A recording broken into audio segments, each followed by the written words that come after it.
I was her backup plan, and I didn't even know it until the moment she left me.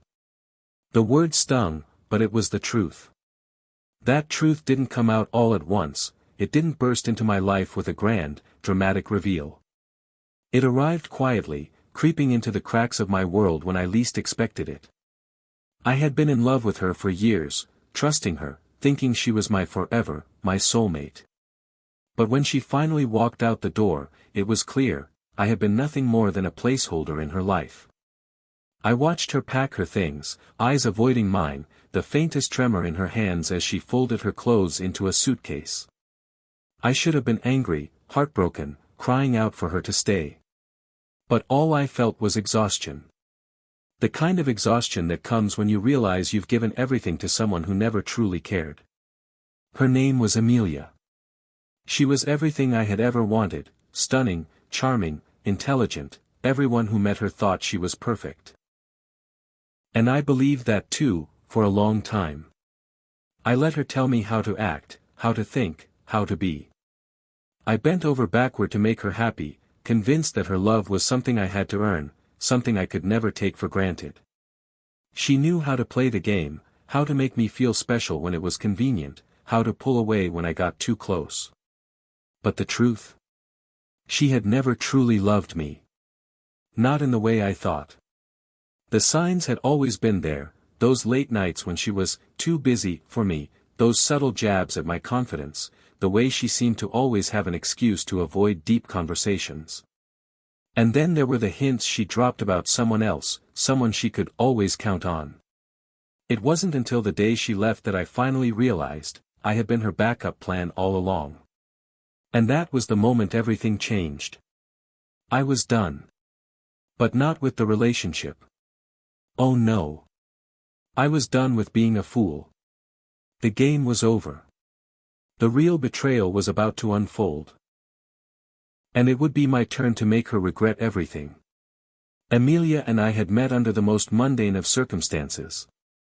We were both at a mutual friend's party, where I was half-heartedly trying to make conversation with strangers. Amelia, on the other hand, was the center of attention. She was the type of woman who commanded a room without even trying. Her laughter was infectious, her smile magnetic, and her beauty was the kind that turned heads wherever she went. I was drawn to her instantly, not because she was the most attractive woman in the room, but because of the energy she exuded. She made me feel like I mattered, like I was special. I never considered myself the ideal guy. I was quiet, reserved, focused more on my work than socializing. Amelia, on the other hand, was the life of every party, the one everyone wanted to be around. But when we spoke, there was an odd connection, an understanding that felt different from the usual small talk.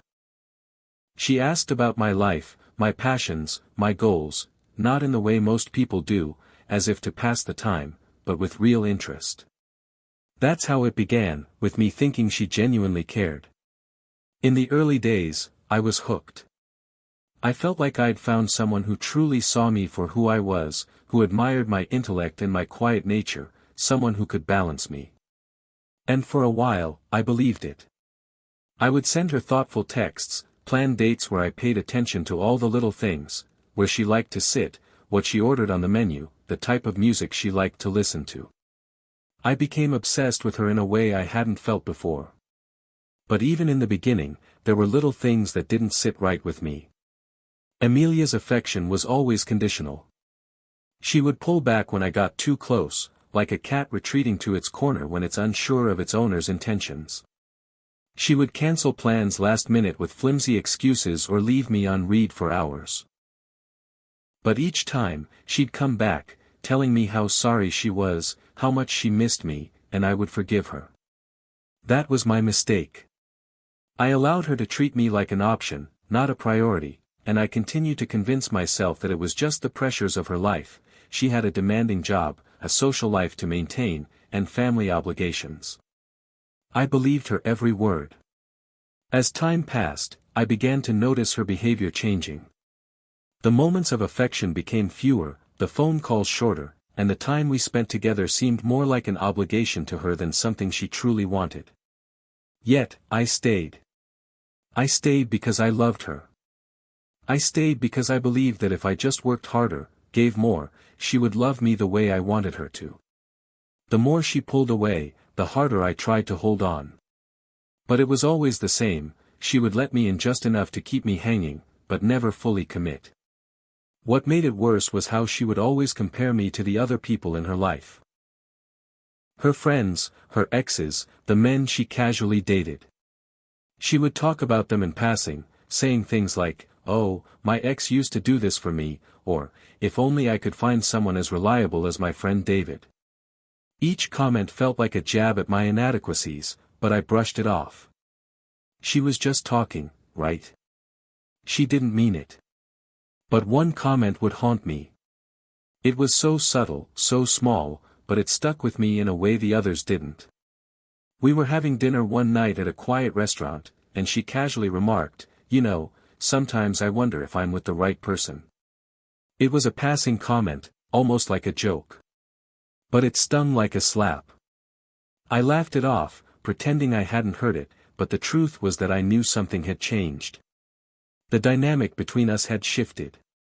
Looking back, I realize now that she had always kept me at arm's length, and I had let her.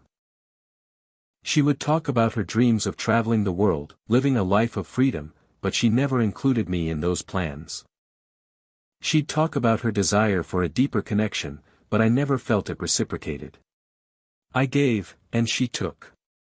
I loved, and she used that love to keep me around without ever fully committing.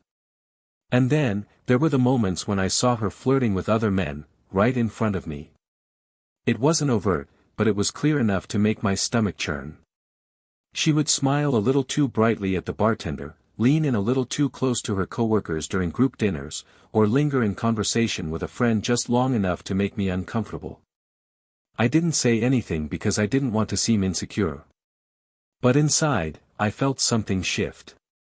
Every time she smiled at someone else, I felt a little less like I mattered. But I never confronted her. Not until that moment. That single moment when everything came crashing down. For months, I had convinced myself that it was all fine. That it was just a phase, that things would get better, that she just needed time. But as her "I need space" comments became more frequent and her threats to break up more casual, it became undeniable, she was preparing to leave me, and I was the last one to see it. In those final weeks, I began to notice things I had ignored for so long, the way she would disappear for hours at a time with no explanation, the way her friends would act strangely around me, almost like they knew something I didn't. But I never asked. I never wanted to know the truth, because I was too afraid of what I might find. And then, one day, she said, "I think we should break up." And that was when I realized, all those months of me bending over backwards had only served to push me closer to this moment, the moment when I was nothing more than a placeholder in her life. And as much as it hurt, I was done being her backup. The real question, though, was, how would I make her regret it? I never imagined how quickly everything would unravel once the words left her mouth. "I think we should break up." I had heard her say it before, during one of her fleeting tantrums, but this time it was different. This time, she wasn't bluffing. There was no hint of the warm affection that once held us together. She was cold, detached, and I realized, for the first time, how much of our relationship had been a game to her. I thought I'd been prepared for this moment, but I wasn't. Not really. I watched her pack her things, methodically folding clothes, placing them into a bag, her hands steady and deliberate. Her face was unreadable, but the tightness in her jaw betrayed the tension I hadn't yet seen in her eyes. It was almost as though she had rehearsed this moment, and I was just the final act in her performance. "Why now?" I asked, my voice barely above a whisper. She didn't even look at me when she answered. "You're too predictable. You've become too comfortable, too dependable. I need more excitement in my life." Those words hurt more than anything she had said before. Predictable. I had spent every day trying to make her happy, trying to be everything she needed. And this was her response. I could feel my heart sink, the weight of her words pressing down on me, making it hard to breathe. But as I watched her, something didn't add up. There was a nervousness in her movements, a hesitation in her otherwise flawless demeanor. I caught a glimpse of something flickering in her eyes, a shadow of doubt. Could it be regret? Or was she just afraid to face the truth of what she had done? Are you seeing someone else? The question tumbled out of my mouth before I could stop it. The silence between us grew thick, like a pressure building up inside a room that was too small. She froze. For a moment, her body stiffened, and her eyes darted toward me, a flicker of panic flashing across her face before she quickly masked it with a smile. What? Of course not. That's ridiculous. But I wasn't convinced. There was something off about the way she said it. Too fast, too dismissive. It was the kind of response you give when you've been caught in a lie, trying to cover up the truth. I had heard it too many times, seen it in too many movies. A gut feeling told me I wasn't just another casualty of her fickle heart. This was something far darker, something she hadn't yet confessed. I stood there, staring at her as she continued to pack, trying to push down the instinct to ask more questions, to demand answers. But I didn't want to look desperate, even though I felt like I was suffocating. Instead, I took a deep breath and forced myself to turn away, retreating to the kitchen to give us both space. But the unease wouldn't go away. I couldn't shake the nagging thought in the back of my mind, was she really leaving, or was something else going on? As I stood there, staring blankly at the dishes in front of me, my phone buzzed in my pocket. I didn't recognize the number, but when I saw the first few words of the message, I froze. I know you don't want to hear this, but I think you deserve to know the truth. I read the message over and over, unsure of how to react. I clicked open the text, my fingers shaking as the words blurred together. I'm not the one who's leaving you. Emilia is. She's been seeing someone else for the past 2 months. I didn't want to be the one to tell you, but she's been using you as a stepping stone. She's been keeping you around as a backup plan for when her other options didn't pan out. I thought you should know before you go begging her to stay. The world around me collapsed at that moment. My mind raced, replaying every moment of the last few months. The late nights, the cancelled dates, the subtle distance. It all made sense now. The endless little things that had felt like nothing at the time suddenly screamed betrayal. I could hardly breathe, but I had to face it, I had been living in a lie. Emilia hadn't been trying to make it work. She had been playing a game, and I had been the pawn. She had been using me, stringing me along while she kept her options open with someone else. Who was the other person? I didn't know. But I didn't have to ask. I could feel the reality of the situation settling in. I wanted to confront her, but I couldn't bring myself to do it. What could I say? How could I even begin to untangle this mess? The pain in my chest was unbearable, and I thought about all the sacrifices I had made, all the compromises I had given up in the name of love.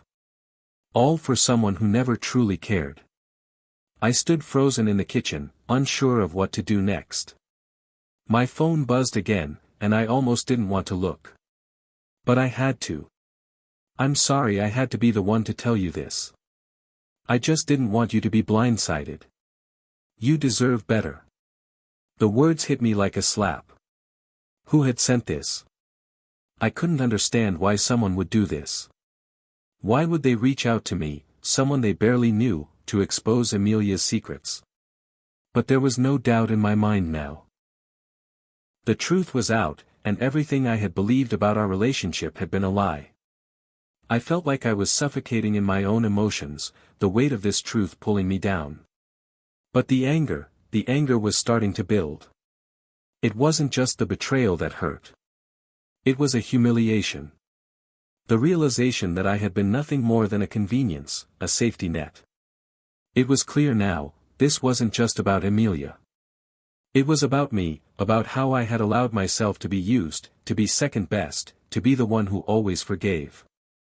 And that was when I made the decision, I wasn't going to beg. I wasn't going to fight for someone who never fought for me. No. I would make her regret this. I would make sure that she would never, ever think she could get away with this kind of betrayal. And with that decision, the real game began. I thought I had everything figured out. I had made my decision. I wasn't going to let Amelia get away with this. I wasn't going to let her leave, walk away from the life we had shared, without feeling the weight of the betrayal she had inflicted on me. But as the hours passed after I discovered the truth, something unexpected started to happen. My anger, which had felt so pure in the beginning, started to mix with doubt. The more I stewed in my own fury, the more I started to question whether I had truly understood the full scope of the situation. Was Amelia the only one to blame? Or was there something I had missed? Something that might make everything even worse. I had learned early on that people don't betray you without reason. Sure, she had been cruel, manipulating me emotionally, keeping me on a leash while she played the field. But what if there was more to it? What if I had been blind to my own flaws? Was I part of the reason she had turned into this cold, calculating person? Was it possible that I had been so wrapped up in my own needs that I had failed to see her needs, her feelings, until it was too late? I couldn't stop asking myself these questions, but one thing was clear: I had to know the full truth before I could act. I needed answers, and not just from Amelia. The person who had sent me that anonymous text was out there somewhere, and they knew things I didn't. They had exposed Amelia's betrayal, but what was their angle? Why had they reached out to me? Did they have an agenda? Were they trying to manipulate me just as much as Amelia had? I couldn't help but feel like I was surrounded by lies on all sides, tangled in a web of deceit that no one would ever admit to. It was time to confront Amelia, and maybe even the mysterious informant. The first opportunity to face Amelia came the very next day, when she called. I hadn't expected it, and part of me wanted to ignore her, but I needed to know the truth.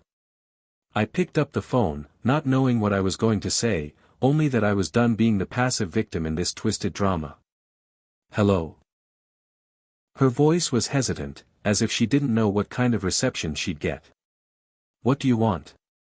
I replied, my voice colder than I intended, but I didn't care. I think we need to talk. I owe you an explanation, she said, sounding less confident than usual, a stark contrast to the woman I had known. For a moment, I considered hanging up. But something inside me needed to hear it from her. I needed to hear the lies she was about to tell me. Fine. I'll meet you at the usual spot, I said, and hung up before she could respond. We had always met at a small cafe near our apartment, a place that had once felt like our haven. A place where we laughed, joked, and shared secrets. But today, it felt like the last place I wanted to be with her. But I had no choice. I had to face her, and I had to face whatever this situation had turned into. I arrived first, sitting at a table by the window, watching the people pass by outside as I waited for her. My mind was racing with 1,000 thoughts, and none of them were good. I kept asking myself why she hadn't confessed sooner. Why had she allowed me to be the fool for so long? Was this who she had always been? Was this just who she had to become to survive in a world where people like me were too easy to manipulate? When she walked in, I saw something I hadn't expected. It wasn't guilt or sadness on her face. It was fear. The same fear that had flickered in her eyes the day she had left. She didn't look at me immediately, instead choosing to sit across from me in silence. I know this is going to sound unbelievable, she began, but there's more to this than you think. I didn't say anything. I just waited, watching her with a mix of curiosity and dread. She continued, her voice shaking slightly. I never meant to hurt you, not in the way I did.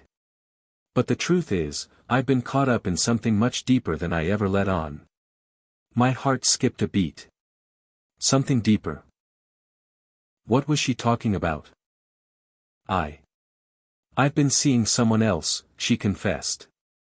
But it's not what you think. I wasn't using you as a backup. I've been seeing him because I've been trying to figure out who I am. I didn't know how to tell you.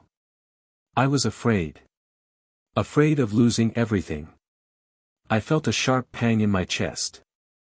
For a moment, I wondered if I had been too harsh. Was she truly conflicted? Or was this just another lie? But then she dropped a bombshell that shattered everything I thought I knew. There's something else, she said, barely above a whisper. I've been in contact with someone else. Someone who has been helping me through this. They've been guiding me, telling me what I needed to hear. And I didn't even realize it until recently, but I've been manipulated. The truth is, I'm not just confused. I've been led down this path. I've been doing things I never would have done on my own. And now, I don't know what to do. I stared at her, disbelief flooding through me. She was telling me that she hadn't been acting on her own accord. That someone else had been pulling the strings. Who is it? I demanded, my voice growing tense. Who's been feeding you these lies?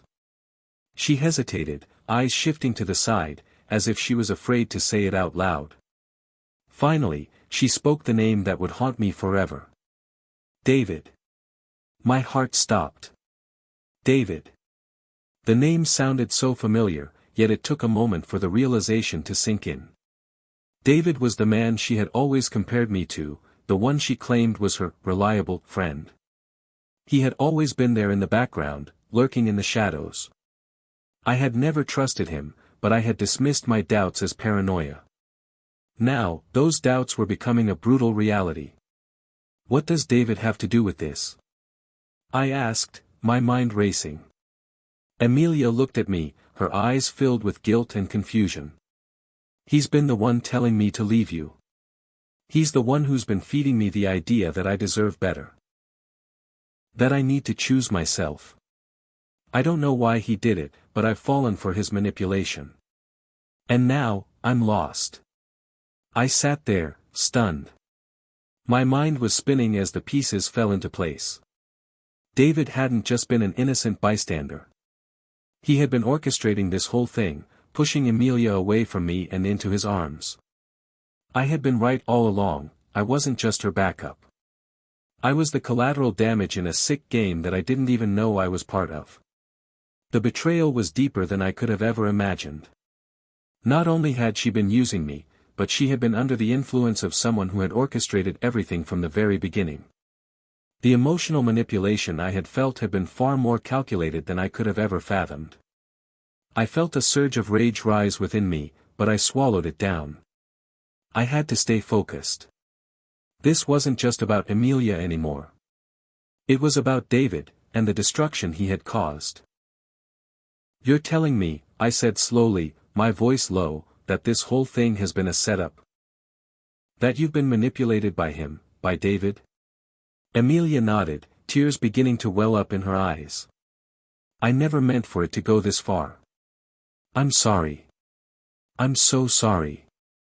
But I wasn't listening anymore. My mind was already racing ahead, calculating what needed to be done. This was far from over. And now, more than ever, I was ready to take control. I had never planned revenge before. At least, not on this scale. But after what Amelia had done, after learning that David had been pulling the strings behind everything, there was no turning back. I wasn't just angry anymore, I was disgusted. My heart burned with betrayal, but beneath that was something colder, something far more dangerous, the desire for justice. The kind of justice that only comes from someone who's been humiliated, who's been wronged so deeply that the only way forward is through vengeance. For weeks, I had played the fool. I had given her everything, my time, my energy, my heart. And she had repaid me by using me as her backup. She had toyed with me, manipulated me, and all along, she had been getting advice from David, the very man she had compared me to for so long. No more. I was done with being the one who was overlooked, the one who had to fight for scraps. This time, it was going to be their turn. I didn't know exactly how I was going to do it, but I knew I had to make them feel what I felt. They had to suffer, not because I was a monster, but because they needed to understand the consequences of their actions. Emilia had taken everything from me, my time, my energy, my heart, and now it was time for her to feel the weight of what she had done. David had been the silent architect of my misery, and he too needed to understand that no one could pull the strings of another person's life without consequences. The first step was to gather information. Knowledge was power, and I needed all the ammunition I could get. So, I began to dig. I watched their social media profiles like a hawk, cataloging their interactions. I noticed patterns, small gestures, words they shared when they thought no one was watching. David was the type who posted photos of his adventures, the type to keep his life out in the open.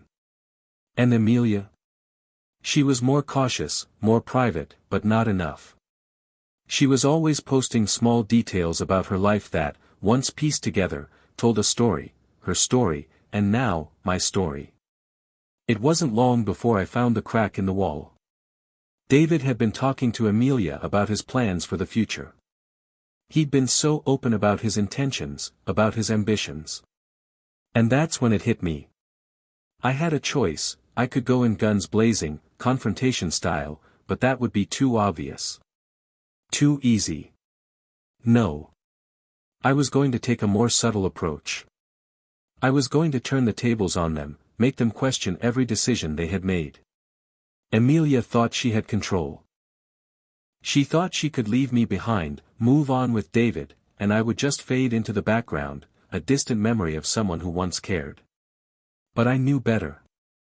I knew exactly how I was going to make her regret everything. I started with David. I reached out to him under an alias. Using the information I had gathered from Emilia's texts, from the things she had told me about their relationship, I crafted the perfect message, one that would plant the seed of doubt in his mind. It was a simple message, nothing too fancy, just enough to make him pause. I know what you're doing.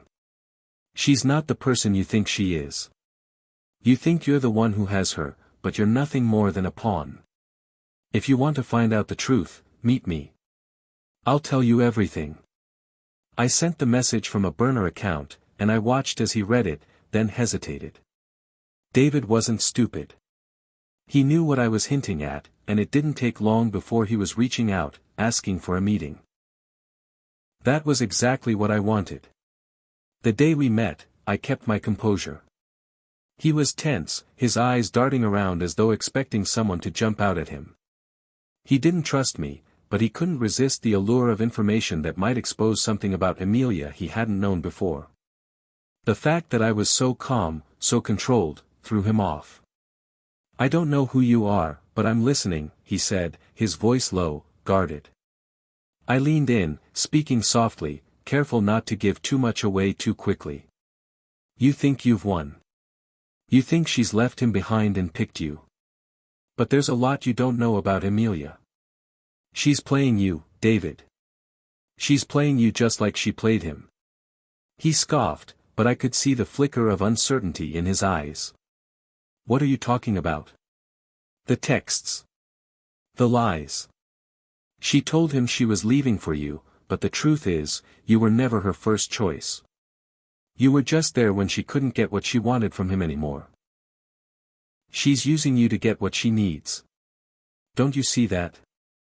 For a moment, he didn't speak. He just stared at me, his face a mixture of disbelief and anger. You're full of shit, he finally muttered. But I wasn't done. I slid a photo across the table, one I had gathered from Emilia's social media, of her and David out together, smiling like a couple. But there was something off about the picture. The background, a reflection in the glass, showed a man, me, watching them from afar. I had staged it. And now David was staring at the evidence of Emilia's betrayal in front of him, realizing that I wasn't just some anonymous ex. I was the one she had been lying to, the one she had been keeping in the dark. This picture says everything, I said, my voice low. It wasn't supposed to end like this, was it? But now you see, don't you? David didn't speak for a long time. His face was a mask of anger and confusion. He was reeling. And I loved every second of it. The game was no longer just about Emilia. It was about me taking back control of my life. I left him there, shaken, and it didn't take long before he confronted Emilia. I watched as they argued, loudly, in public, as their perfect little world started to unravel. But that wasn't enough. I needed more. I needed to show Emilia the full extent of my power, to make her realize that I had always known what she was capable of. That she had underestimated me. That night, I showed up at her apartment. I didn't text, I didn't warn her. I just walked right in as though I had every right to be there. And there she was, standing in the doorway, the woman who had once promised me forever. "Why are you here?" she asked, her voice shaking with a mixture of confusion and fear. I walked past her, making my way to the living room, sitting down. "I'm here to finish what we started," I said, my voice cold, precise. "I've spent months trying to understand you, trying to love you, but you made me look like a fool. And now, I'm done playing by your rules." She stood frozen, not knowing what to do. "What do you want from me?" "Revenge isn't about destroying someone," I said slowly, "it's about making them see everything they've lost. And trust me, you've lost everything. David knows the truth now. He knows how you've been using him. He knows you've been lying. And once he's gone, you'll be left with nothing." Her face was drained of color. She tried to hide it, but I could see the fear. The fear of losing control of everything she had worked so hard to manipulate came crashing down around her. I had her exactly where I wanted her. "Please," she whispered, her voice trembling. "Don't do this." But it was too late. The game was over. And as I stood up to leave, I could hear the devastation in her voice. It was the sound of someone who realized they were no longer in control of their own fate. I had won. And it felt damn good. As I walked out of Emilia's apartment, the weight of everything finally settled. I had won. But what did that really mean? Was victory just about making someone feel the pain they had inflicted on you? Or was it about reclaiming your power, taking back control of your life after all the lies? In the end, I wasn't sure, but I knew this: Emilia had learned her lesson the hard way. And David? He was left with the bitter truth: he had been nothing more than a pawn in her game, just like I had been. I didn't feel satisfied at that moment, though. I didn't feel the vindication I thought I would. Instead, there was an emptiness, a hollow ache that filled the space inside me. What did I have now? I had broken free from the manipulation, but it was the aftermath that left me questioning everything. The woman I had loved, the man who had taken everything from me, it all felt like it was happening to someone else. It was like I had become a spectator in my own story, watching from a distance as the pieces fell into place. But that didn't matter. What mattered was that I had taken back my life, and in doing so, I had learned something crucial: revenge was never about the other person. It was about finding a way to reclaim your sense of self. It was about rediscovering who you are when everything you thought you knew about love was shattered. I was no longer the person I had been. I had become stronger, more resilient, and ready to face the world on my own terms. Still, as I walked away from the wreckage of my past, there was a part of me that couldn't shake the feeling that this wasn't the end. No, this was just the beginning. The truth about David and Emilia had come out, but there were still pieces of this twisted puzzle left to solve. The question remained: who else was pulling strings? Who else was hiding behind the scenes, playing their own game of betrayal? And who else would I meet on this road to uncover the truth? I found myself wondering about the future. Would David and Emilia's lives continue to spiral out of control? Would Emilia turn to someone else to manipulate, someone who didn't know the truth? Would David ever find the redemption he so desperately sought after losing everything? And as I thought about it, a new, unsettling realization began to form. I had uncovered one lie, but there were many more lurking in the shadows. If there was one thing I had learned, it was that people like Emilia, people who thrived on manipulation and deceit, didn't just stop. No, they always had a way of getting back into your life, always had another way to twist the knife when you least expected it. I wasn't naive enough to think this was over. In fact, I was starting to feel like this was only the first chapter in a much darker story. The kind of story that would test everything I had learned about myself, about love, about betrayal, and about revenge. But for now, I had a moment of peace, of clarity, knowing that I had fought back and emerged victorious. That was enough, for now. As I drove away from Amelia's apartment, I couldn't help but wonder, was this all just the beginning? A part of me knew there was more to uncover, more lies to expose, and more people to face. But what if I wasn't the only one who had been manipulated? What if there were others out there, waiting for their moment to break free? And what if, in the process, I would become the villain in someone else's story? Stay tuned for the next chapter, where I uncover even deeper betrayals, hidden agendas, and the shocking twists no one could have seen coming. Because sometimes, revenge doesn't just change you, it changes everything around you. Don't miss the next episode. Click subscribe and turn on notifications, because this story is far from over. Trust me, you won't want to miss what's coming next.